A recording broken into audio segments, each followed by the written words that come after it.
the next phase for Bitcoin is being used as a long-term investment asset for, let's say, there's these things called sovereign wealth funds, and they're generally countries that have stuff like oil that's going to run out eventually. What they do is save some of the excess money that they make for the future of the country.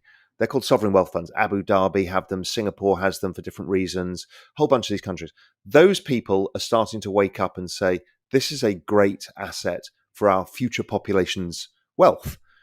So they buy it and own it. So that's a trend that will happen. Bitcoin is the world's leading cryptocurrency by market cap and easily the best performing asset of the past decade. Last year, the CEO of Compound Capital Advisors, Charlie Bilello, examined the returns of the 17 best-performing asset classes between 2011 and 2021. Bitcoin easily topped the list with an annualized return of 230%. The second asset on the list was the Nasdaq Index, with a 20% annualized return. Even with prices down to a 2-month low against the US dollar, 46% of Bitcoin holders are still making a profit. As extraordinary as the crypto asset's performance has been over the past decade, there are a lot of signs that show the next decade will be even more extraordinary. The move in the past decade was led by retail investors. However, sovereign wealth funds, multinational financial services corporations, pension offices, governments, and other institutional investors are waking up to the opportunities that lie within the crypto market. In a recent interview, Raoul Pal, the CEO and co-founder of Real Vision, discusses his prediction for the next phase of Bitcoin adoption. Pal predicts that in 10 years, Bitcoin would have grown to a $50 trillion asset class, with each of the 21 million coins worth over $2 million. We will now take you to Pal's interview. Before we do, please take a little time to hit the like button and subscribe to the channel. Enjoy. Yeah, so Bitcoin is still the big daddy of the space, and it's the OG. It was the first one to launch. Now, Bitcoin has some very unique attributes, which is that it is, got this very restricted, understandable, knowable, non-changeable supply. So you know how many Bitcoin are going to come onto the market every year, and when that stops, when we get to 21 million. It's also the way it's constructed is a proof of work mechanism, which means that there's lots of computers around the world, Bitcoin miners they're called, who have to solve this complicated algorithm, and it's expensive. You need huge computing power. And that network of miners basically protects the network. So there's not a single person that validates everything. It's all of these people. So Bitcoin is incredibly secure and robust. So for a system of money, meaning for savings or collateral, the things you borrow and lend against, it's amazing because it's so understandable, knowable, definable. It is slow because it requires all of this computing power, and expensive to do things on. So it has not been used as the kind of applications layer. It's kind of the base layer of the money system, the new digital money system. Ethereum comes along and it does something uniquely different. It didn't set out to be money. Well, Bitcoin set out to be money in some respects. It set out to be an applications layer, a platform of which we could build on blockchain technology. And its piece of magic was something called the smart contract. So Bitcoin, there is nothing smart in it. In fact, it's pretty dumb. It just does what it does, which is why it's so perfect. But Ethereum said, well, if we can make contracts code, then almost anything in life is a contract. Me coming on your podcast is essentially a verbal or written contract over email, right? Almost everything in life is a contract. So therefore, if we can record all of these contracts and make them transferable in this new world, then we've created the whole applications layer for money, the internet of value, and everything else. So Bitcoin is more single use case specific, but very powerful in what it does. Ethereum is like the whole internet. So it's a much broader thing. And so they're very different. And people try and compare them and say, well, one's not the other. And they're not supposed to be. They're both amazing in their own way. Yeah, look, it's really hard for people right now because there is so much change. We've got the system of money changing, how we transfer, store value around the world in ways that most people can't comprehend.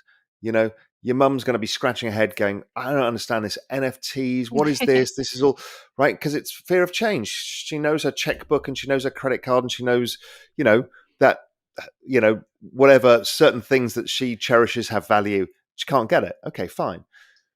But that's happening at every level, from AI to data sciences to biotechnologies to EVs and green energy to cryptocurrencies. I mean, it's happening at scale. Robotics, space.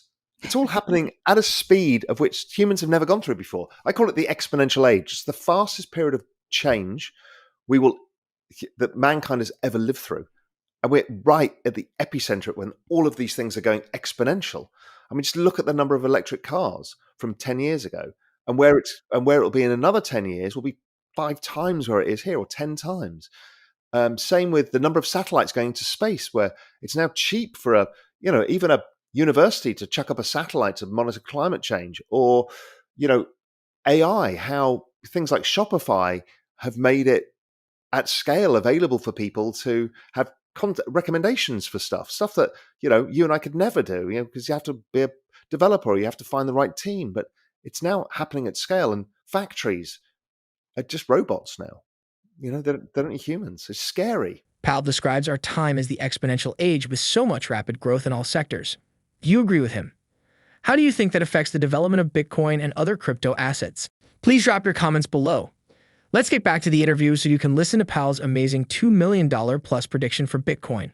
So Bitcoin itself, I think the next phase for Bitcoin is being used as a long-term investment asset for, let's say, there's these things called sovereign wealth funds, and they're generally countries that have stuff like oil that's going to run out eventually. What they do is save some of the excess money that they make for the future of the country.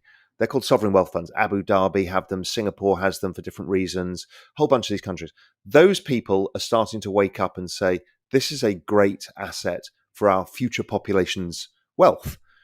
So they buy it and own it. So that's a trend that will happen. We will see some countries, smaller countries that have problems with their currencies, holding it in their reserves. And we will see borrowing and lending layers like we're seeing with Luna right now, using the collateral of Bitcoin for their stable coin. So that's what I think about Bitcoin. It'll be that kind of pure vehicle for long-term savings and wealth holding. And that be for governments, countries, corporations, people. So the Lightning layer allows us to transfer money quickly around.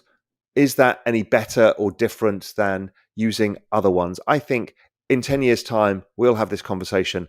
You and I will be using all sorts of applications of which we won't even know or care what blockchain they're on. And they'll probably go across 6 different blockchains. We don't care. Much like I don't know what computer you're using. I don't know what internet provider you're on, what modem you're using. I don't know what software you're running. Nothing. Doesn't matter. It's called interoperability. Where this works now. Digitally, we can connect with each other seamlessly without knowing anything about the underlying. So why should we care about what blockchain it is? Yes, we can invest in them, much like you could invest in Cisco router that you may be using. They're just different things. So I think that Bitcoin over time is, in 10 years' time, it's probably a $50 trillion asset or so. So that's a 50x from here. Maybe it's less, maybe it's $20 trillion. But the whole space, it's going to be $200 trillion. And it's currently $200 trillion now, as all of these different things get built out across all sorts of different ecosystems. And they all start interrelating and being interoperable with each other. Raoul Pal is not the only market expert that has predicted that Bitcoin will enter the 6 zero categories within the next decade. In a recent interview, ARK Invest CEO predicted $1 million for Bitcoin. If it does happen, Bitcoin will easily overtake Warren Buffett's Berkshire Hathaway stocks, currently trading at almost $480,000. Before then, we still have a lot of hurdles to cross before then. What do you think about Raoul Pal's interview and prediction? Please let us know in the comment section below. And don't forget to hit the like button and subscribe to the channel. Thanks for watching.